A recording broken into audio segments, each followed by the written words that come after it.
As being a part of the show here. Trying something a little different. I'm trying StreamYard. I think I've used it one or two times before, but because I'm not in the studio today, I'm trying to go live from home. So I'm using some different equipment here. So appreciate you guys being a part of the show.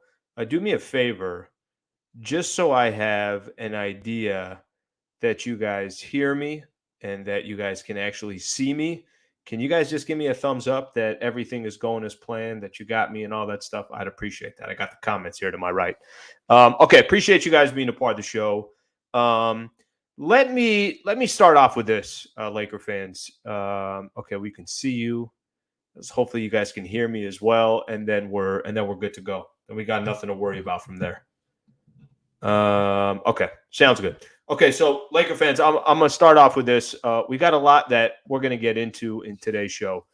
What we are gonna do is we'll talk a little bit about the win. We'll get to that 3-3 road trip and get everybody's thoughts on that. And then we'll take a look at the upcoming schedule. So, Laker fans, let me first just focus on the game against the Pistons. By the way, please subscribe to the channel if you guys don't mind. Just a quick little subscribe there. Earlier, I think to start the season, we got over 20,000. So we're going to keep building it from there.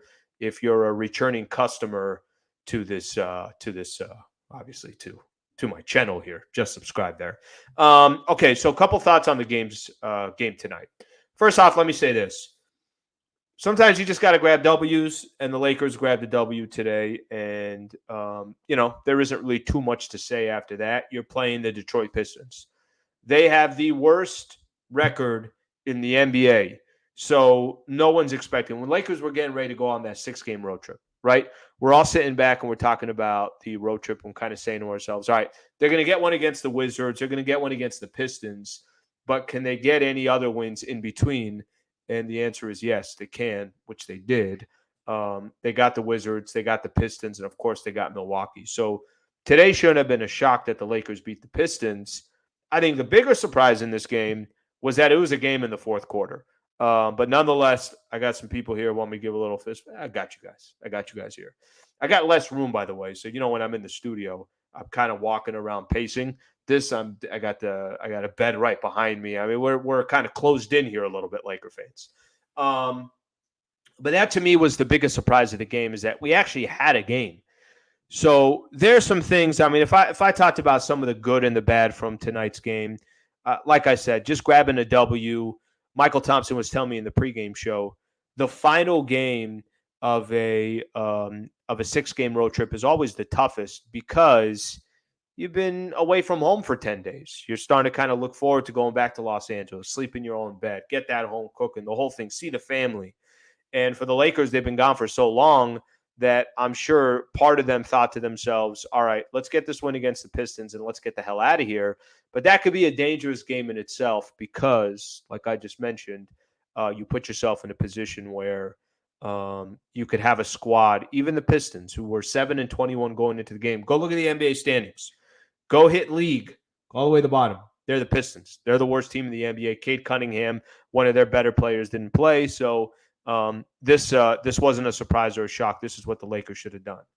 However, what I will say is, if I got to be critical on the Lakers, I will say that being in a game in the fourth quarter where it is just a 2-point game, final possession or one of the final possessions, and LeBron's got to dribble, get through a couple defenders, find Austin Reeves in the corner, and splash, Reeves hits a 3.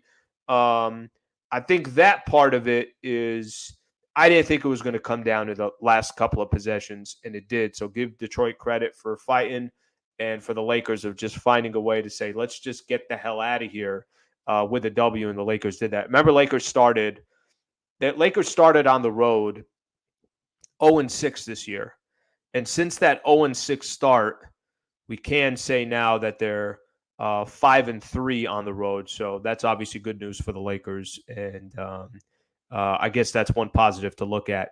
LBJ tonight, 35 points. I still don't like this. Got to be honest, Laker fans. I don't like these stats. When I go to these stats, I'm not crazy about these stats. I'm not a fan of, personally, Bron taking more shots than Anthony Davis. I've told you guys this before. That overtime game against Philly, What did we see? We saw AD touch the ball twice. One of them was literally a handoff. The other one was a 3-point shot.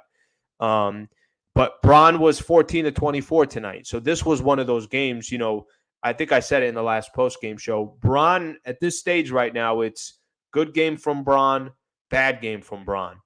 And I think that just comes with somebody who's 20 years in the league. Actually, I go a step further than that. I can't remember every game of the Tim Duncan or Dirk or Vince Carter or Kobe, but I'm sure Bron is more productive than those players were in their 20th year. Don't quote me on it. I'm just assuming that that's the case. But I've seen that from Bron. He's got a good game. He's got a bad game. Tonight was one of his good games, 14 to 24, 35 points for him, 5 assists and 5 rebounds. Like I said, I wish AD would take more shots than Bron. I wish it was always flipped. Last game against Philly, Bron took 9 more shots than AD, but AD also put himself in foul trouble. So that's on Anthony Davis from that perspective as well. But AD 34, 15, and 7, 2 steals and a block shot. These guys had to play big-time minutes to beat the Pistons, and that's, I guess, sometimes in an NBA schedule, it's going to happen that way. Okay, let me read off some of your guys' comments real quick here.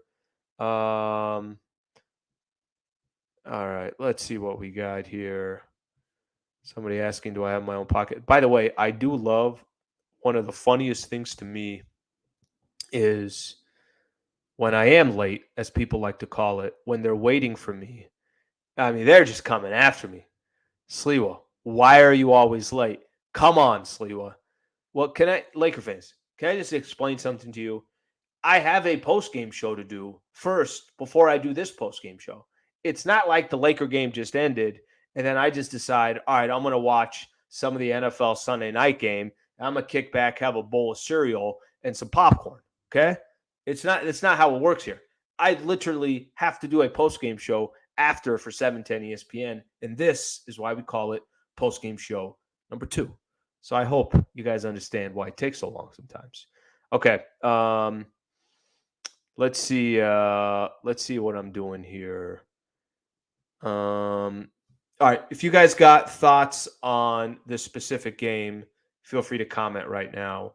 If you don't have that many thoughts on this game and you guys want me to talk about the road trip in general, I think that's where I'm going to go because it makes more sense to do that. At least for me, it sounds more interesting to do that. 3-3 road trip for the Los Angeles Lakers. I don't know how you guys felt on this one, but I feel like most people, if I would have told them, if I'd have told Laker fans before the road trip started that you're going to go 3-3, I think most Laker fans would have said, cool, sign me up for it. How do I sign up? And where can I confirm that the Lakers are going to go 3-3? I think most Laker fans would have took a 3-3 road trip. Okay.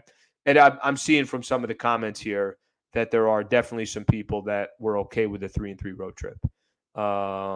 Let's see what we have here. Davidson road trip. Tommy says it was a good road trip. So there's a few people on here that was talking obviously about the Lakers road trip. So let me just kind of give you guys David Sabatini, very happy with the 3-3 road trip. Damn, it is so much easier to read the comments on the StreamYard. Usually I'm looking at my phone and my eyes they're demolished by the time I'm done with the show. Okay, so I got some feelings. I got some thoughts on the road trip. Let's put it that way. I got some thoughts. Somebody putting here, not a bad road trip. I kind of have to agree with you on this one. So let me say this first. Right out the gate, what happened with the Lakers? What happened with the Lakers right out the gate is they beat the Milwaukee Bucks. They didn't just beat the Milwaukee Bucks. They beat one of the best teams in the NBA. Giannis had 40. Drew Holiday dropped 28. Chris Middleton, 17 and 7 in his first game coming back. So the Lakers put together an amazing start to the road trip. If you said, hey, Al, which game are the Lakers going to lose? You're most likely to lose of the 6 games. Everybody's going to pick the Milwaukee Bucks. Instead, the Lakers do the opposite. They win that first game.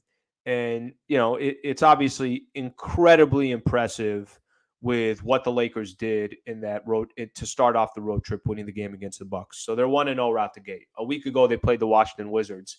Bradley Beal's out 3 minutes into the game. Beal's obviously their best player. Porzingis, Kuzma, cool. Lakers go up, I want to say 29. It's cut down all the way to 9. Lakers hold on to win the game. Before we blink, the Lakers are 2-0 on this road trip. So I start reassessing, what would be a good road trip for the Lakers. And I don't know if you guys remember this, but I had said I thought they were going to go 2-4 on this road trip. Got no problem admitting it. That's what I thought they were going to do. I didn't want to give the Lakers credit of winning tough road games when they hadn't won any tough road games. The only 2 teams that they beat on the road was the same team, the San Antonio Spurs, on a Friday and Saturday after Thanksgiving. So the way I looked at it was you started out 2-0. I was looking forward to the next 3 games because I thought to myself, you got a good test against the Cavs. Toronto team's going to be tough, especially on a back-to-back. And, who's going to play in the back-to-back, I wasn't sure. And then the Philadelphia 76ers. Can you win one of those 3 games against those 3 teams? And now all of a sudden you're going to be positioned to go 4-2 potentially. So the Lakers, obviously the game against the Cavs, you're not going to beat the Cleveland Cavaliers if AD is leaving the game 8 minutes in. I think we all understand that, or 7 minutes in, whatever it was. He goes down with a flu. Okay, you made it a game, but then Cleveland took over. Then you play Toronto the next night on a back-to-back. No Bron, no AD, no Patrick Beverley. I actually think this Wenyen Gabriel, him being out too, is hurting the Lakers.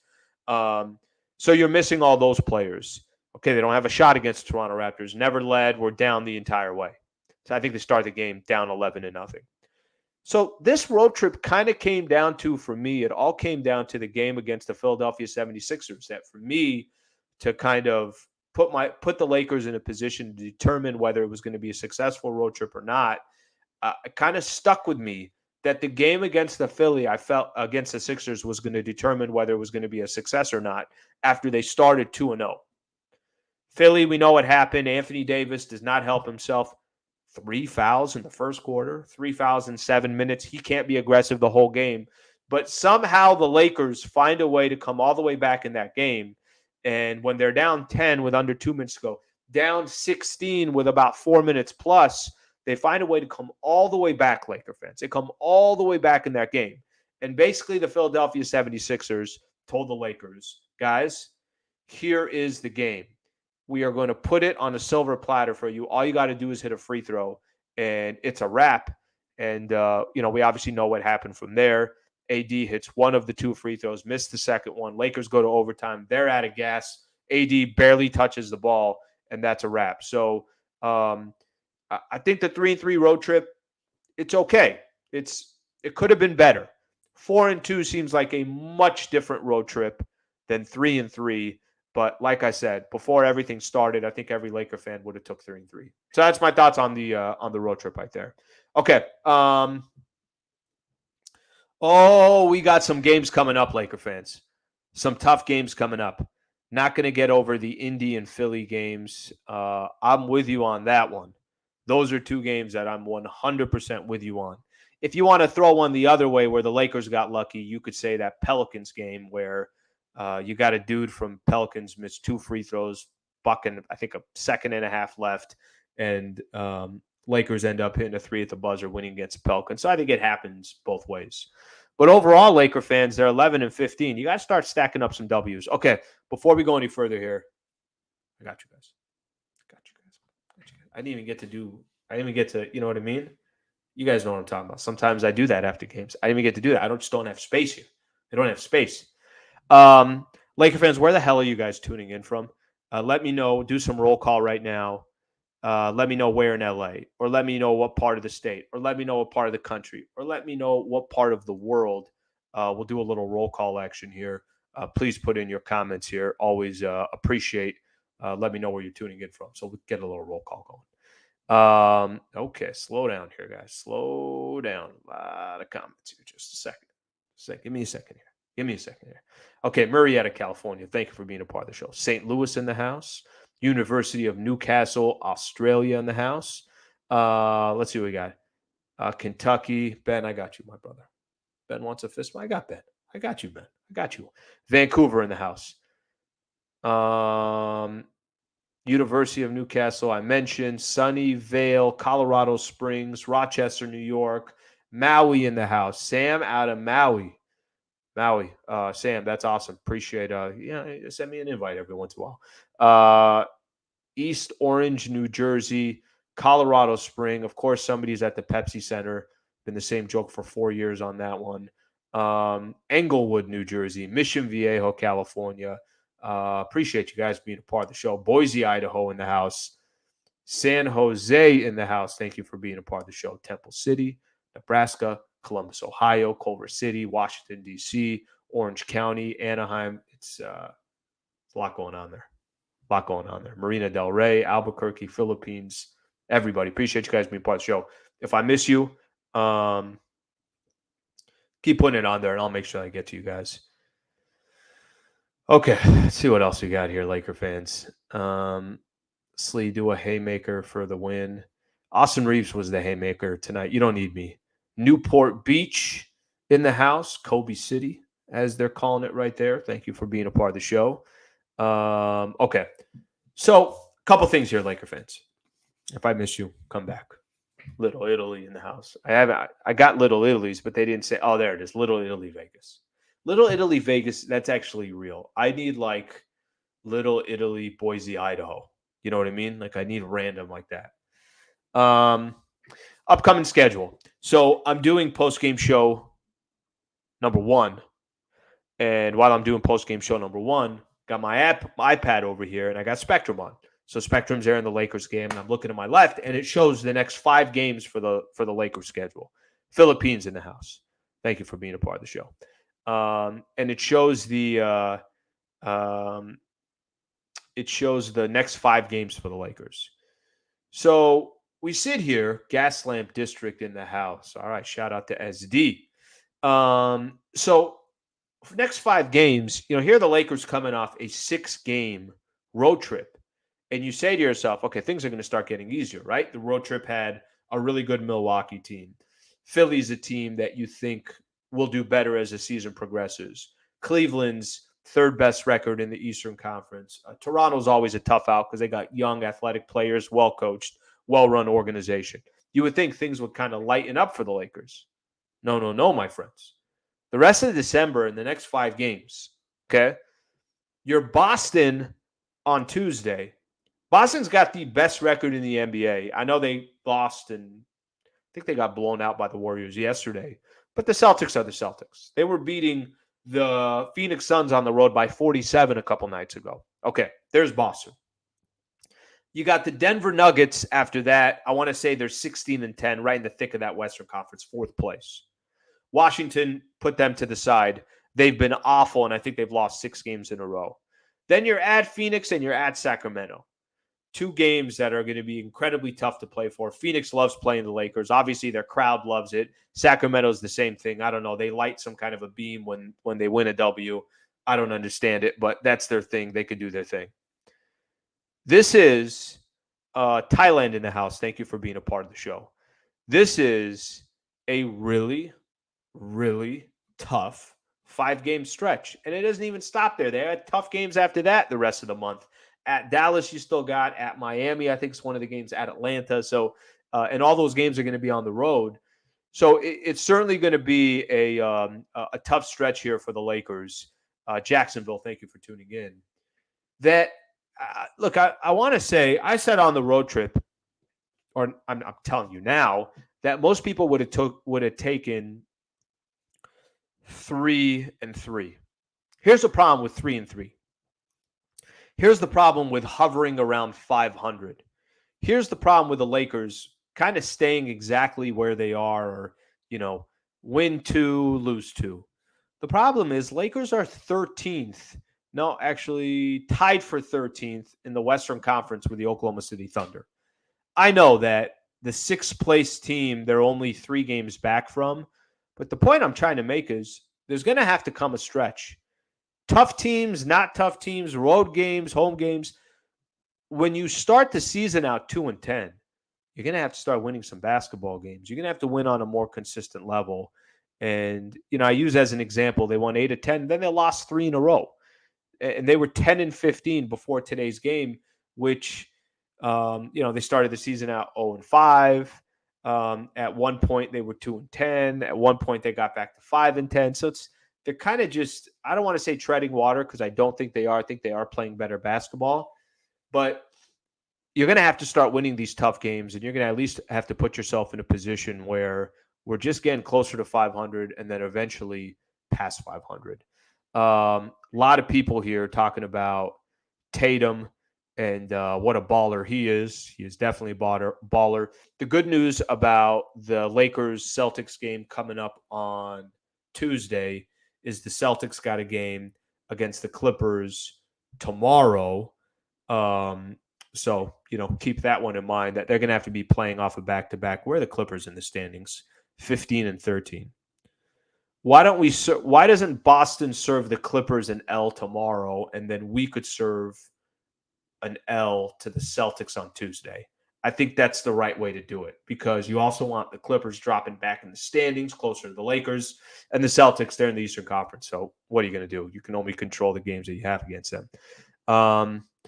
So that's what I got here, Laker fans.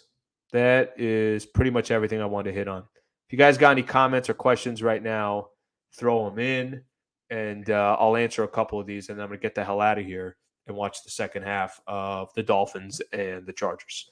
Is Anthony Davis a center or a power forward? He wants to be a power forward. They're going to continue continue to play him at the center, I think, unless they, went out and made a move and got a Miles Turner or something along those lines. Alan, what pick does the Lakers get from the Pelicans, and what pick do we give them? Best guess. Okay, so how that works, the pick swap. So the Pelicans, let's say the Lakers end up with the 10th best record in the West, just talking, and they're in the playing tournament. But the Pelicans end up with the 3rd best record in the West. And the Lakers pick was 15, and the Pelicans pick was 25. Then they would swap. They'll take the 15th. We'll go back to the 25. So that's how that works. At least we're not, hovering around the bottom where we all thought, the Lakers were going to end up having the risk of giving up a trade or a pick to Victor Wembanyama. So that, at least that's not. It doesn't seem like that's going to be in the cards. Alex asks, "Are we Celtics Nation tomorrow?" Alex, we're never Celtics Nation. That's not the proper way to put it. What you can say is what we are tomorrow. Anti-Clippers. We're anti-Clippers all the time. How do you put that? It's a good question. I just want to see the Clippers lose tomorrow, and then we could beat Boston on Tuesday. I don't have any more details for you because I don't know how to word that either. It's a very good point that you bring up. Let's see what else we got here. Dim is saying the Lakers are going to go 37-45. Yeah, that's not good. That can't happen. That can't happen, Laker fans. When AD plays like he has, we're right in the hunt, Allen. True, I don't argue that one. I don't argue that. The only thing I'm saying is that record's got to get better, right? 11-15 is just, that's not going to cut it. So if they didn't dig themselves such a hole like they did, then we wouldn't have to be in such, I don't know if desperation mode is the right way to put it, but it's not desperation. It's just you can't start, if you start out 2-10, you got a lot of ground to make up. So even when they won 8 of 10 games, they were still, I think, 2 games below 500. Then they lost 3 games in a row, and then you're back to 5 games below.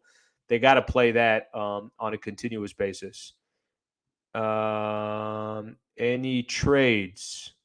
What is your trade options asset situation? So, look, I think it's clear for the Lakers. If they are to make a trade, there's a couple positions that they have to fill. I actually listened to Trevor Lane, one of the videos that he put up this morning, and he made a lot of good points, as he always does. Trevor's he's the best at what he does. Lakers, they need wings. They need wings. And I think experienced wings. Let me use Bogdanović as an example. Bogdanović, as an example, today had 25 points in just the third quarter. He's a pure shooter. He is not just a pure shooter, but he's a legitimate threat. He's a vet. He's been in the playoffs I'm just using him as an example. If you can find somebody more athletic than him, even if he's not as good as a shooter, but he's also a good defender, and there's a smaller price tag to take, okay, cool. But the Lakers need wings. They need wing players. They're playing Dennis Schroeder. They're playing Russ. They're playing Patrick Beverly. Lonnie Walker is only 6'4". Austin Reeves is not that much bigger. So they're playing all these small guys. I think that's something to keep in mind, that you got to have more size and more length. Go look at Toronto when we play them. They have 44 guys that have length.